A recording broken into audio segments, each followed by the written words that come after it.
Hello, I'm Jack. And I'm Martin. And we are the Washboard Resonators. Welcome to our podcast, The Washboard Resonators Present. Conversations from behind the red curtain on vintage music and stories from the entertainment industry.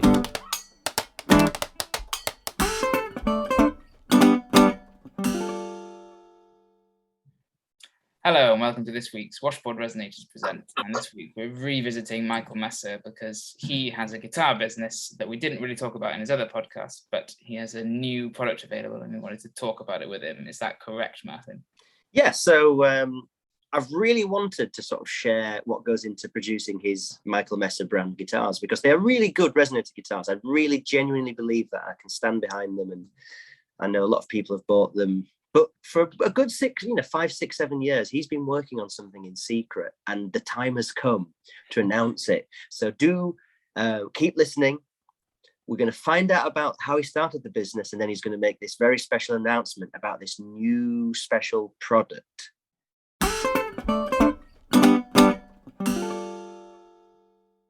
Okay, then. So here we go. Michael has joined us. Hello, Michael. Hello, Martin. Hello, Jack. Thank you for having me here. Oh, thank you for coming along. This is something we talked about in your personal podcast that you did with us. We said we're going to talk about your guitar business in more detail, and here we are.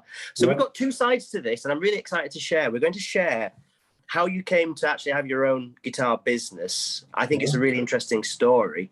But the second part of this, and this is the exciting thing, you've got a very, very special announcement that we're very, very excited to share. I have a very special announcement. My drum roll. Yeah, and I'm not pregnant. No, no, not yet. But you might be after this podcast. I might. So, look, let's get into the business first of all. Michael Messer. I'll answer anything. You ask me questions, I'll answer. Well, yeah. I mean, you've told me this story on the phone anyway, and it's fascinating. A long time ago, I got to sort of, on a number of occasions, play your Michael Messer brand guitars, and I was always astonished how good they were and how well they played, especially when compared to other, shall we say, like Far Eastern produced guitars. So, and I think that's the key thing, really. I want to know how you make guitars that are so good for such a good price. So take us back to the beginning. Where did you start producing your own guitars? Okay, I'll try and do this kind of concisely and quickly. Yeah, great. So back in the 80s and 90s, I used to write reviews for the glossy guitar magazines. Guitarists and all those magazines would come to me to review Resophonic guitars. And along the way, I was very critical of pretty well most of the Far Eastern instruments, that they had all the right pieces, but they didn't know what to do with them. A bit like Eric Morecambe with the notes. You got all the right notes, but in the wrong order. And I'd said this a few times in reviews. And then when I started my forum, my online forum in 2003, and I would talk quite openly about this, more openly than I would for magazines in print. And I wasn't dissing the Far Eastern makers. I was basically saying, I was actually criticizing the customers, the Western customers, not the factories, because most of these things, when I got a guitar for review, I would find out, how was this thing made? How did they end up? How does Tanglewood end up making a guitar called a Nashville that has the most terrible sound and has got no connection to Nashville whatsoever? How does this happen? So I followed a trail, and I found out that basically how it went was, whether it was Tanglewood or various other companies, they would send a photo of the guitar to a factory in somewhere in the Far East. A company like Tanglewood has many factories producing instruments all over the place. They would send a photo and they would say, I want these, I want them as cheap as possible, as fast as possible, as many as possible. And they would say, the question might be, oh, do you want it to be a Dobro or a National? And they would say, I just want it to look like this. And I was quite open, I spoke quite openly about this. And one day in 2008, a member of my forum, Robin Clark, who eventually became my business partner in the beginning, contacted me and said, I've read all your reviews. I'm really interested in your knowledge in the instruments and respect what you do and blah, blah, blah. And he said, I work quite near you. He was in the Air Force and he was based at High Wycombe. And he said, can I bring a guitar to show you? Yeah, sure. Come round one evening, bring with a guitar. And he turned up with a steel-bodied, no-branded, Far Eastern built instrument that had many things wrong with it. But when I strummed it and played it, it was by far the best sounding and most faithful Far Eastern instrument I'd ever touched. That was the closest thing to a National. And we took it to pieces on the kitchen table, and I explained to him what was wrong and why it was wrong. And I said, why have you brought it to me? And he said, I've been talking to these people. It's a little family business in Shanghai. They've just got going. They've only got a few customers. I've told them about you. They've looked you up online and they know about you. They'd be very interested in doing business with you. What do you mean doing business with me? I make records, Well, do you fancy going into the guitar business? Go on, tell me, explain. Well, I would run the business, he said to me. I would do all of the packing, the shipping and all of that, and the dealing with the money, and you would be Michael Messer, and you would design the guitars. And I said, well, go on, that sounds interesting. How much does this cost? And he said, well, I've done my maths, and for a small amount each, we can afford to bring in 50 guitars. And if we bring in 50 guitars and charge X amount for them, we won't lose our money. It's not bad at all. When was this? Sorry, did you say, Michael? 2008. 2008. So he said, he'd sort of thought this through quite well. And I said, he said, what would you like to make? And I said, well, it has to be 12 fret steel bodied. That's the instrument that no one's ever cracked. And that's the one, like a duodeum. And he said, okay, let's do that. And then he said to me, really, we should have a range. You can't launch a business with one product. So we eventually came to the idea of making two instruments, the Lightning and the Blues, the brass-bodied stylo copy and the steel-bodied duodeum copy. No 14 fret, just two guitars, two 12-fret guitars. We paid our money and we crossed our fingers, and there were lots of emails backwards and forwards and photos and designs and measurements and all that stuff. And once we placed the order, I put word out on my forum. I had some drawings and I had some photographs of some prototypes that they'd made, and they're going to cost £495 each. And I'm going to be going into business, and there's not very many of them. There's 24 of each of them, and that's what I'm doing. Well, by the time they arrived in the UK, it wasn't 50, it was 48 because they come in fours. All 48 guitars were sold already. And we'd already placed an order for the second shipment before we'd received the first shipment, because people trusted what I was doing, a leap of faith, whatever you want to call it. I don't know. I couldn't believe that people were trusting me in that way. Are there any significance to the names? You said the Blues and the Lightning. Why did you choose them? Because we looked at all sorts of names for the steel-bodied guitar, and I can't stand all those names that try to be cool, like I don't know, if it's a blues guitar, let's call it the Chicago, or let's call it the Mississippi Delta model. It's like, please, do we have to? And then I didn't want my name on it. I wasn't going to call it a Michael Messer, and everyone, including Robin, said, you have to put your name on it. It's your name that will do this. And then I thought, well, it's a blues. Let's just call it the Blues. Let's not be too, let's just call it that. And then the Lightning, well, the Lightning design came about through me and Mark Makin talking, really. The first stylos had a Lightning sandblasted design on them. And I was trying to not be like everybody else, and every company was doing palm trees. And so that's how the Lightning came to be. Thought it was a good name for a guitar, and that was it. It was born. They came into this country. The first 48 were gone.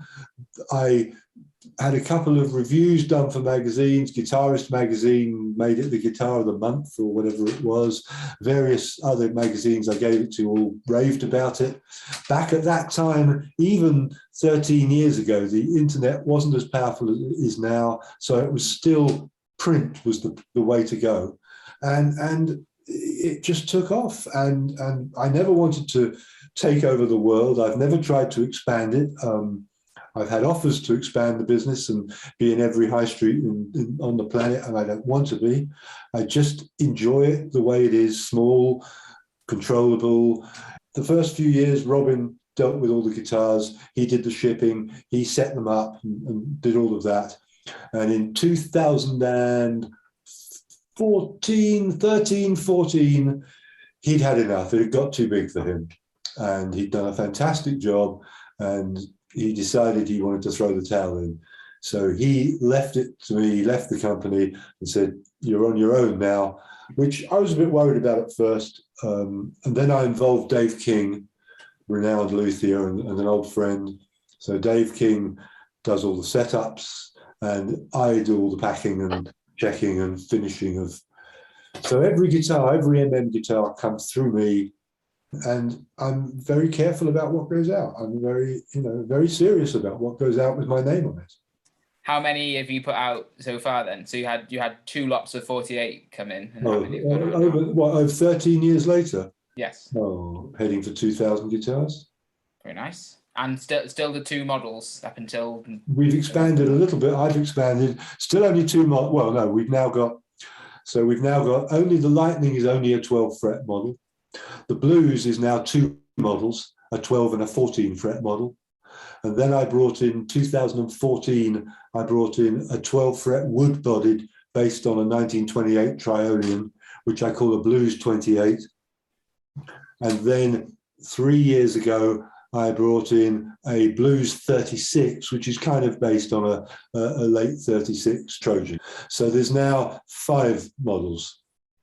For maybe people that listen to this that maybe aren't the biggest Resonator fans, you've kind of picked a lot of the classic models from back in the 20s and 30s and recreated them in this kind of, with this quality that you completely. I only want to pay homage to the DePiras and what they created. I'm not interested in reinventing anything. I'm not interested in changing the design. I'm not interested in a newfangled version of it. I'm only interested in recreating as close as I can what those guys did in the 20s, 30s, and 40s. The reason I wanted to do the steel-bodied guitar was because that was a budget-priced instrument. The manufacturing process and the type of factories that they had in the 30s are very similar to the way instruments are built in the Far East in small workshops. If you saw the place, I went to, when I started this off, I went to China, to Shanghai, to my guys there, and it was a wonderful small family business, hand building, mass producing, but by hand, which is how all those great Fender, Gibson, National, all those people back in those days, that's how they did it. I said at the start here that your guitars, in my opinion, and lots of other people's opinions, are really the best Far Eastern guitars. Now, you've already mentioned that Dave King does the setups on all of them now, and Dave King, as we know, is a very renowned luthier. He doesn't take on work really now, does he? Unless he sort of asks for it. He's very world renowned. And then you personally see to the guitar, so there's obviously a quality control there. Nothing's going to get past you that shouldn't go out. But what beyond that?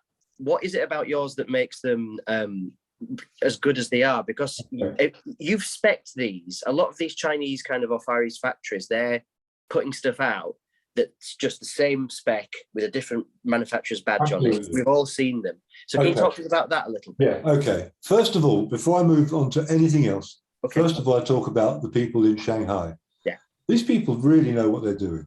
Right. The guy who owns the company, he's now retired and left it to his son. But basically, the history of resophonic guitars from China came through him.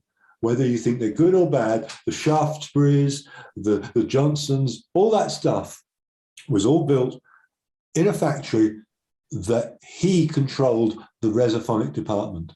Okay, so he is personally responsible for everything that we've seen since the 70s come up through that route. So he knows his stuff, okay? And also the guy that spins the cones, which is, we all call them continental cones. That's really our word. They're not really continental cones.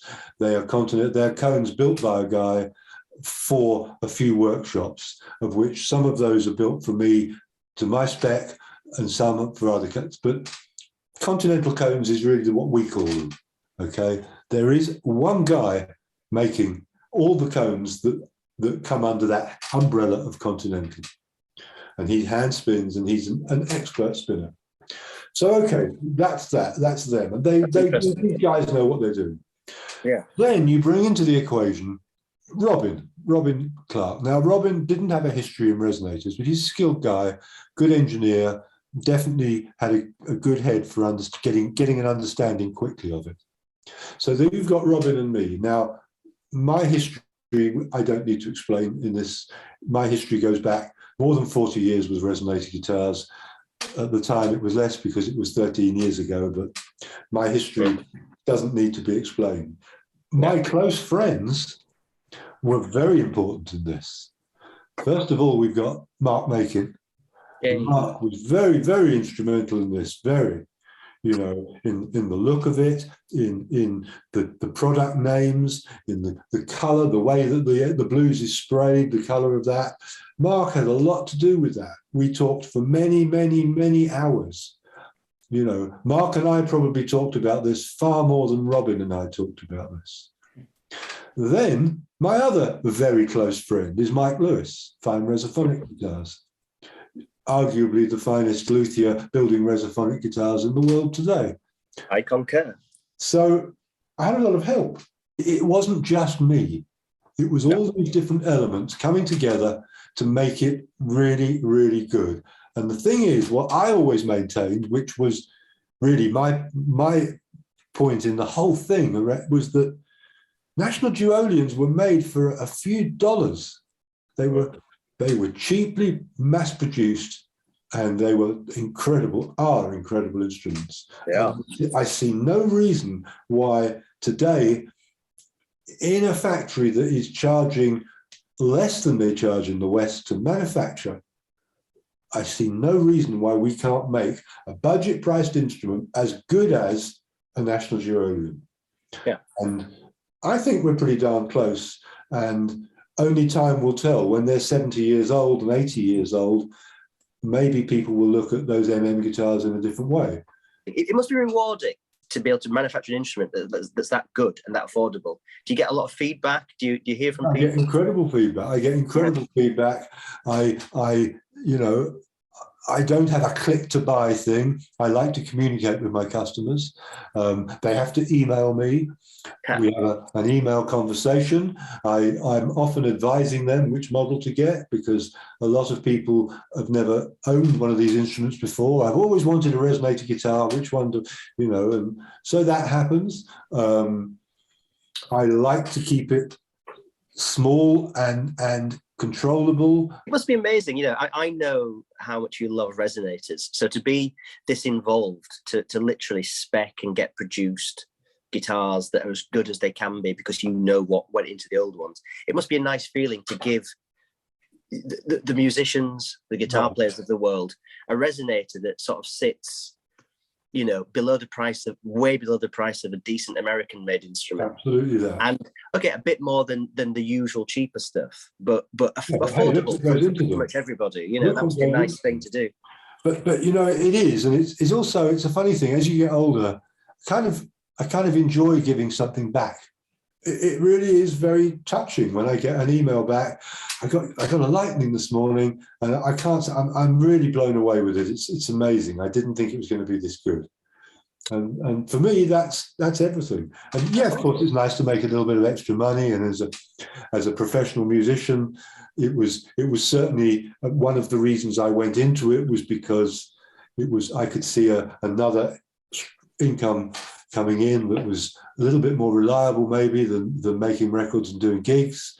But I never wanted it to take over. It hasn't taken over. And I really enjoy where it is. I really enjoy doing it. It sounds beautiful. It sounds like a very happy place to be. Yeah. Which brings us to the next stage, Michael. So here is a big announcement for your brand. Now, you've been working on something, and it is spectacularly exciting for us Resonator people. So tell us what you've been working on for the last number of years. Okay. I'll take you back to the beginning, and I'll try and do this as quickly as possible. Okay. When I first got into playing resophonic guitars, resonator guitars, I used to go to the Half Moon in Putney in London, and I used to see Sam Mitchell play. Yes. And I loved Sam. I loved him as a person, I loved the way he played, and I loved his guitar. And Sam played what we now call a Fiddle Edge Dobro, a metal-bodied, called a Fiddle Edge Dobro because instead of being soldered, it's rolled like old car bodies were, or like a baked bean tin or sardine tin is made in a way. On the edge, yes. So the edge of the body is like the metal's rolled together. Yeah, and it's, there's no solder. There's no solder. No solder. It has a spider cone, and it's a Dobro rather than a National. When I started this business off in 2008, I had this thing in my mind about making one of those. Yeah. Right? I wanted to make a Fiddle Edge Dobro. Move on a few years. At about 2012, 13, I start to get a little bit more serious about it. And I'm not an engineer, so I don't know how things are done. Okay? I don't know how cars are welded together or anything. I don't know how metal is formed. That's not my expertise. So I started inquiring and asking, and there was a guy on my forum really helpful to me. He explained about swathing machines and how metal is formed in that way. And I then kind of went into it a little bit and realized, oh, this is an art form that's gone, a technique that doesn't exist anymore. This isn't going to be easy to do. Move on a few years, early 2016. I start looking for people who know about rolled edges. This is more important. This is as important as creating what I'm about to show you. Anyway, I found out how this was done. A guy in California that put old 1920s cars together and put the wheel arches and the running boards on them. And he explained, this is the same as that. This is also the same as ammunition containers were made for the First World War and the Second World War, that kind of thing.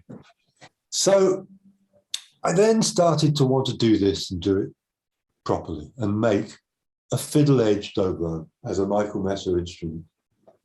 And I suppose that before I go any further, I probably should show you. Yes. Because I have now got, this goes on the market within a few weeks. By the time this video comes out, it probably will have just gone on the market. So we're filming this or recording this at the end of February 2022. So you're probably saying, what, March or April, you will have some brand new Fiddle Edge Dobros for sale for the first time since the 30s for sale. No one has made this instrument since the 1930s. Now, what I need to say about this is that I have made this, if you look at the back of this. So you're holding up, just for the podcast, you're holding up a brand new, shiny one of these beautiful Fiddle Edge Dobros. Just to prove it's not a real one, I've got another one here.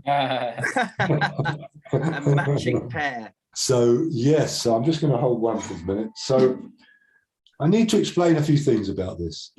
Explain away. So my people in Shanghai were not the people to do this, because this wasn't the sort of thing that they were prepared to take on or interested to take on, because it went somewhere else in the whole way this is constructed and everything. So the first thing I had to do was find someone who would make these for me. And I didn't want to do it in the guitar world. I wanted to do it away from the Shanghai Guitar Network, because it's very easy to lose control and be copied. And I realized that without a neck on it, this is a metal box built to a certain specification. So a friend of mine was helping me, and he found this company owned by an English guy who lives, funny enough, down in the southwest of England and has a factory in China that build very high quality metal stuff. I met with them, I had some drawings, I had the blue guitar, I showed them it, and I said, I want to do this. Their chief engineer explained to me how difficult it would be, and that, are you aware of what you're going into? And I said, not really, no, but if they could do it, we can do it. Surely with today's technology, we can do this. So the first thing to do was to do tests. They did tests to see if they could get this roll right, okay? And this was before any design or anything. And they realized that to get this roll as good as they did it in those days, it would have to be done by hand, like opening a giant can, and it would take at least 9 turns around the guitar. You have to go around it. Each time you bend it a bit more. Massive, massive undertaking. And they also said to me, the engineer said to me when he was there, he said, you know, the amount of wastage in that factory, he said, it can't have been worth them doing it. And I said, they can't have wasted it. He said, I'm telling you, to get that waste, and that's not a pun, but to get that part of the guitar as good as that with the roll, he said, they must have trashed loads of them. Well, we all know that original ones are very rare. I now know through what I've been through in the last 6 years producing this, I know why they're that rare. Because believe me, this was not easy. This was a mammoth undertaking. I can't tell anyone how difficult this was to produce. Yeah. So I bought an old one. I sent it to these people that make the bodies. They started copying it, realized that what we had to do was scan one and get scans off them and start going from there. Wow. We had scans done of parts of it, and then pieces made. And I'll give you an example of what I went through. These are printed 3D prints of cover plates. This is a bendy, flimsy one. Oh, yeah.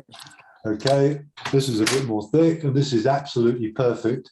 A plastic 3D printed with the screw holes, with everything as it should be, Fiddle Edge Dobro cover plate. Of course, we know Fiddle Edge Dobros have 3 rows of sunset, not 2. Makes them very different.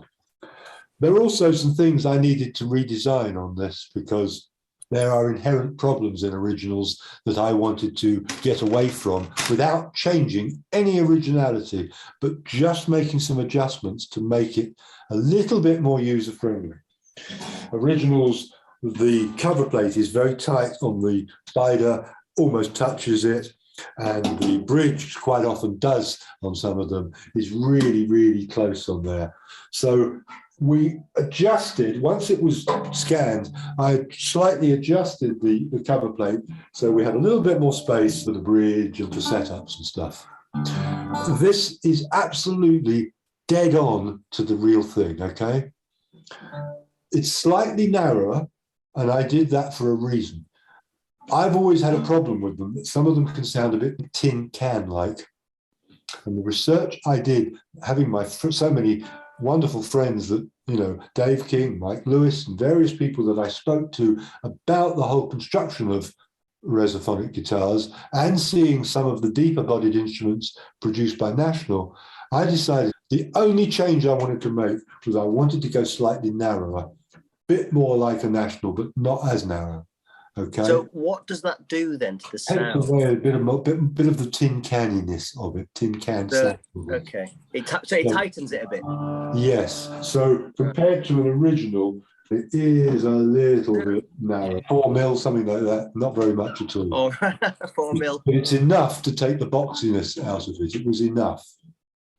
Yeah. So while you're on about the sound, can I ask a stupid question? I know this podcast please ask. People who are really interested about these guitars and know all this already. But so having that rolled edge, is that a different sound to the welded edge? Why is it so important to have? Not particularly, but the De Piras went into it in the 30s because they were having problems with the soldering. When they polished the guitars and the guitars got hot, they pop open on the sides. So, hey, let's do it without soldering. So they found a company to produce these and said, we don't need any solder. What I now know is that the reason there were so few of these made in the 30s is because the guys on the shop floor said, sorry, we can't make any more of these. This is impossible. It was like a very noble experiment, I feel, that they were like, oh, maybe if we can get the tooling in the factory, we can produce guitars perhaps quicker by basically crimping. That's what they thought it'd be faster and cheaper. Faster, yeah, which is, and they were wrong. So do we know, just before we go on to this, the story's fascinating, Michael, do we know how many were made back in the day? No, but we do know that between all of us and everyone that we can get together and ask how many they've seen, there's probably less than 1,000. Now, it was always going to be a limited edition because I just wanted to do it to prove that I could do it for myself and to create this wonderful thing. So the original plan was to make 500. Right. Okay.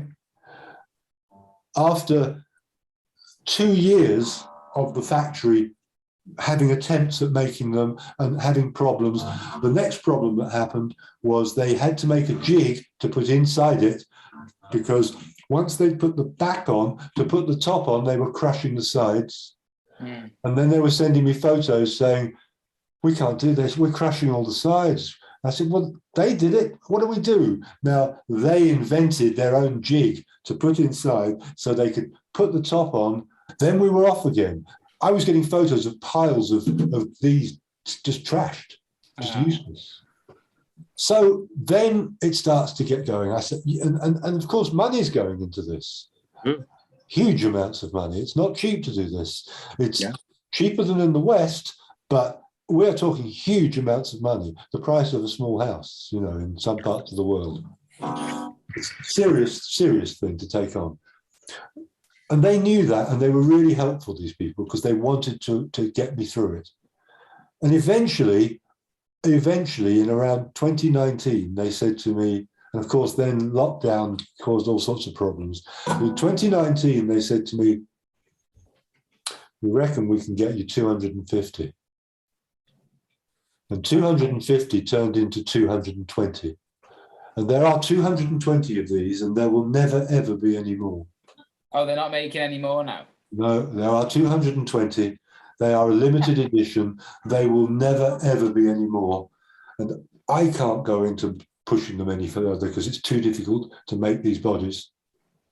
Once the bodies are made, then we can make the necks, and we got, the beautiful, with the Michael Messer, the new logo and the whole thing. These are beautifully made one-piece necks, and it's all properly done. The neck was copied from the real thing, designed by Dave King. The first pattern was made for them by Dave King. That little rounded top that the Dobros have. Yeah. Beautiful. Yeah, it's lovely. It's lovely. Mark Makin designed the decal, and the idea of that was that we were going to pay homage to Regal, to Dobro, to all of those, but we're not copying. So the colour, the gold, the orange, the green. Beautiful, And it's not a laser print. It's not a computer print. This was done by someone that screen printed. It's proper gold ink. This is the real thing. They were handmade decals. The whole process of this has been no corners cut, everything done as good as we can possibly do it. The spider we laser scanned a real one, and then we sent it to people that made the body. And I'll give you some examples of the kind of work that we put into this. These are the drawings that they produced from the scans.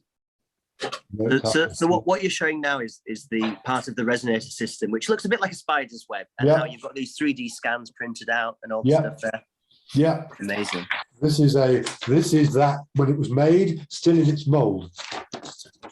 Oh, so that's in the actual mold itself. That's in its aluminium mold before it's part of the taken. resonator. Wow. It's amazing stuff. It's amazing. The quality of that spider in there, I don't have one to hand at the moment, but the quality of that spider is the best I've ever seen. You know, they're often rough, this is a smooth, beautifully made thing. Here's another laser print thing. This is a tailpiece. We scanned the original because we wanted the dimensions and everything to be exact. But then we thought we'd use the M in there somewhere. Oh, so yeah. Just a little tweak on the original design of the tailpiece there. No one can take any parts of this.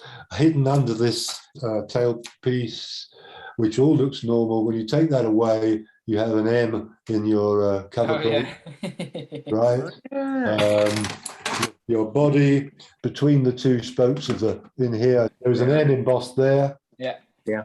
Okay, nobody's bootlegging this. This is a really interesting point, because I think when we've spoken in the past about these kind of Far Eastern guitar businesses, basically, I believe it's the case that somebody can go and have something made in China to their own spec often, and then it just ends up on the market, basically. Very difficult. I know you've got special arrangements with your factory so that your spec kind of is looked after, otherwise there's problems there. But so same here. So you future-proof this so people can't produce any of these parts or anything off the back. Absolutely. And I didn't produce it in Guitar Town, as they call it, Shanghai.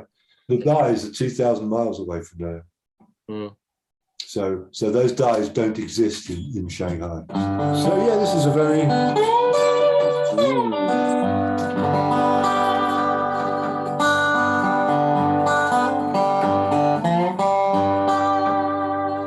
very lovely sounding instrument.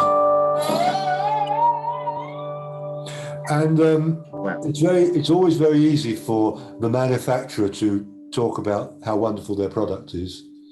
and I hate doing this, because not hate talking, but I hate what I'm about to say, but this is true.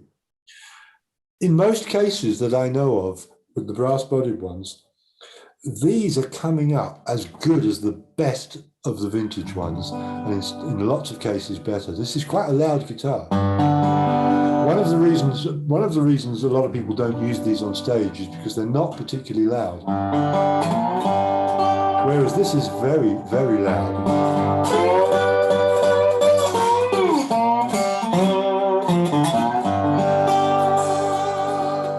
It's a very sweet sounding guitar. It's got a lot of volume.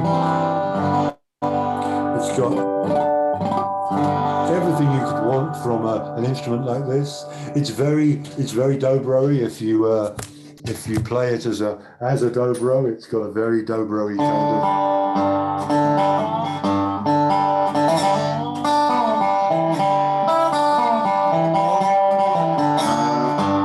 Beautiful. So you're playing that on your lap there. It suddenly made me think that like a lot of bluegrass country kind of guys play dobros on their lap. Are you doing square neck versions or just round neck versions? Is there anything? Only round neck. There's only round neck. There may be. Look, at the moment, the position we're in is, when I say there's 220, there's 220 bodies. Right. Okay. The first 40 guitars have just arrived in the UK today. Oh, right. We haven't cleared customs. Today is the 16th of February 2022, and the first have arrived at Southampton docks and will clear customs over the next few days. So it just so happens that we're recording this on the day that they've arrived in Britain. Wow, okay. Whether I make some as square necks, I'm not sure yet. I think it's really cool, man. I think you should be proud of doing this, because I think I can see why it ticks out loads of boxes with me and mine as well, because you like people who like these kind of niche things, and this is just really a labour of love, I imagine. Totally. I can't tell you. And you've gone the full way. So I can't tell you how much. Really cool. I can't. Thank you. I can't tell you how much work has gone into this, and how many.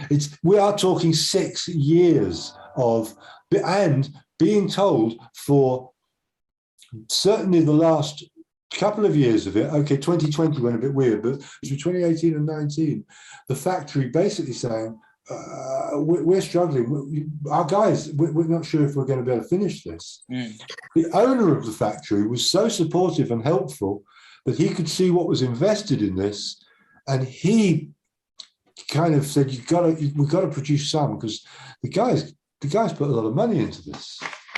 But we got there, and as I said, no one's done that shaping on the back of no one's done that. That's proper, like an old National. So just to explain for the people that just listening only. So what you're showing on the back is all like domed out and really beautiful. Yeah, I mean, this is really, really as close as I can get.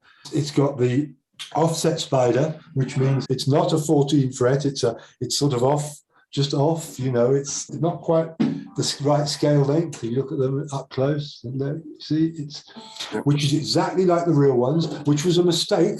They made a mistake when they designed them in the 30s. That when they did their measurements, they didn't incorporate the roll, so that because the side is actually deeper than it. So they screwed it up, and so the scale length was wrong when they made them, and that's why they ended up making these offset spiders. Yeah, they had to place the bridge in a different place because they got the calculations wrong. So you even copied the 1934 mistake.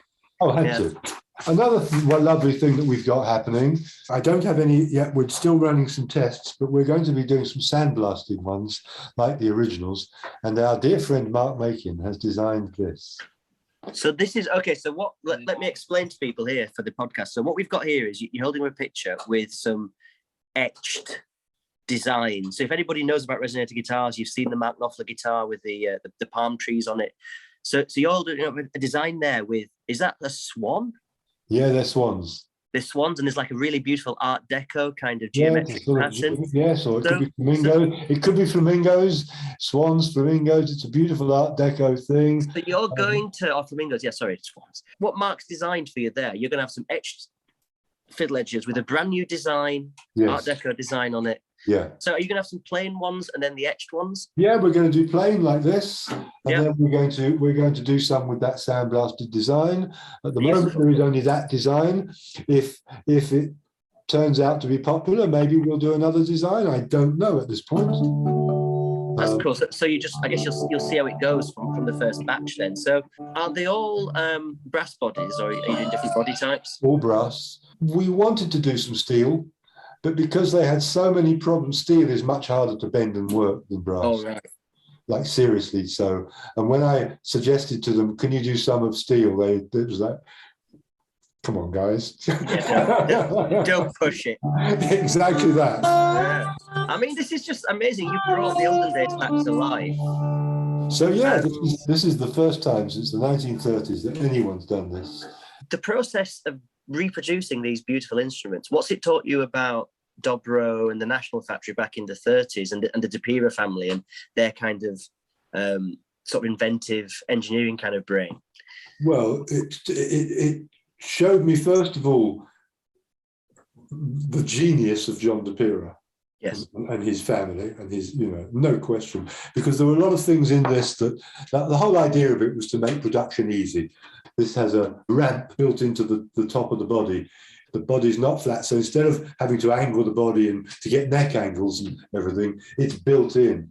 So there were things that they designed into this for quick production. The only thing is they didn't take in that you actually can't produce it quickly. So their wonderful idea was a little bit of a harebrained mad invention.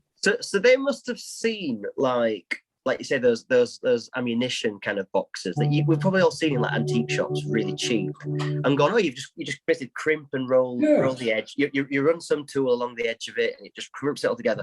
We do that around the guitar, but the curves of it, from what I understand, it kind of buckles the metal on the top and the sides, and it crushes it if you don't get the pressure quite right.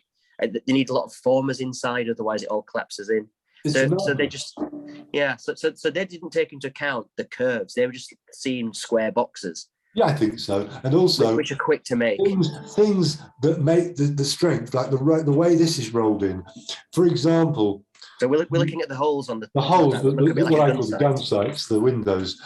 The way the metal rolls in had to be, because it all creates strength. And the first samples they sent me, was just flat. So no, that's no good. It's got to be properly. So I ended up inside an old one taking pictures, showing them the measurement of how far that rolls in, the way these three holes roll in, I mean, I can't tell you every single piece of this instrument. What did it teach me? It taught me that the Deperas were incredible inventors, but they weren't incredible at the other side of it, which is the production. Right. That's why they needed business partners. And that's how George Beecham came along. If people want to get one of these, how do they do it? And when can they do it? They contact me via my website. These are more expensive than a regular Michael Messer guitar, but this is not the same sort of thing at all. As I say, this is a one-piece mahogany neck. The amount of work, time, and money that's gone into this, I don't think anyone can deny. And the collectability of a limited edition. So these instruments are going to be sold, obviously in a nice case and everything. These are going to be £1,795, £1,795, British pounds. That is, believe me, that's as cheap as I can do it without being a charity. We are looking at something that you will never see again. Nobody's ever done this. Worth every penny. Yeah, I mean, this is a very beautifully built, amazing instrument.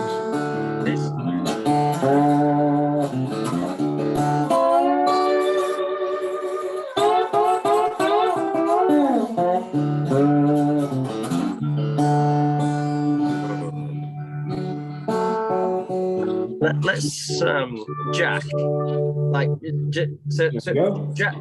Jack is a drum collector and a washboard player and a drum genius.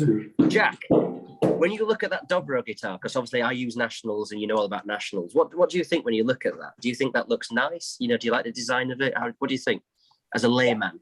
Yeah, I mean, this is a moot point because there's going to be guitarists listening to this who hopefully know what I'm on about. But I just love the history, the history of it, and it's like I say, I've never done anything like that, but I've put my heart and soul into projects for a couple of years as well, and it's like actually trying to realize them. So it's just really cool. I love that you've repeated some of the mistakes, and corrected some of the other ones. So it looks different to me, because I'm just saying different because I'm used to seeing your Nationals. I wouldn't be able to tell you, but it's just that I think that's really cool and definitely worth if you can afford it and you want a piece of that history. So it's not going to come back, and it's like, yeah, they'll be around another 100 years hopefully, and they'll be as collectible.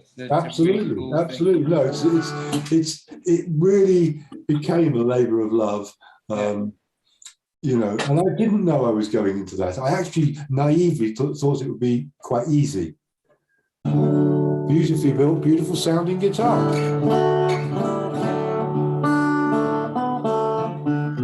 Truly is. So, I mean, we're coming to the end here, Michael. So is there anything else that you'd like to add about this? I